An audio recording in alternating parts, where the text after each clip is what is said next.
Wewe uzinako chitwani wa ngoma, ngoma unonzani sitarako. Sitara mudozi tinashimugona. Bwino. Vanda mbafasa na ngoma umenye mwe. Wano anofara singaite ngoma yeyo kuti ngoma nakaidzidza sei ngoma izvo. Apa vanda mbobvunzambo kuti uyu dambo lekero mbona achimenya ngoma. Azodi angambopiwa nguwa yekumboridza ngoma. Bwino. Zvakadaro. Ko nyahosho dzinako? Hanzi akarora here ngoma anora achifu. Iwe hanzi katenga ngazi Vana uri akarora here. Hanzi bwino anatanza na ngazi. Finish. Chimboimenya pang'ono pasina hosho mbomenya ngoma basi. Ngomenya pasina hosho.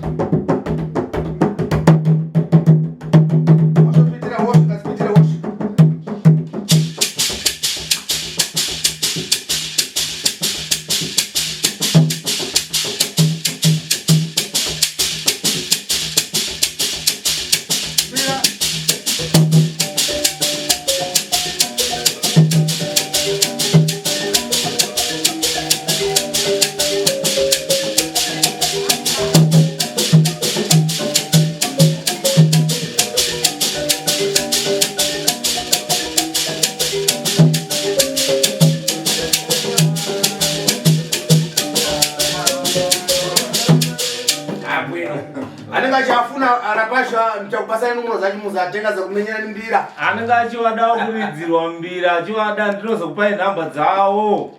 Motaura nawo nokuridzira mbira. Kuridzira kumui. Onokuridzira kumui. Waosha tsira kumbani. Wewe oshono dzani sitarako. Tulipo ndimugoni. Udatenga? Ngazi. Warora ine nomudzimai. Mukadza ndina sekuti. Mumwe pono. Apo wembira apo.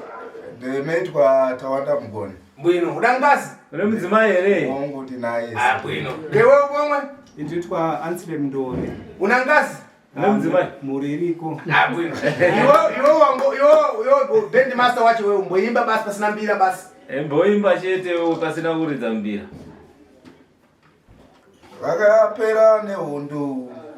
Vakapera nehundu. Vakapera nehundu. Iwe tairira mashi. Vakapera nehundu. Nehandaka musangode marinoira. Baba we ndodzungaira mambo. Ndodzungaira mambo. Ndodzungaira mambo. Nehandaka musangode marinoira. Baba we ndodzungaira mambo. Ndodzungaira mambo.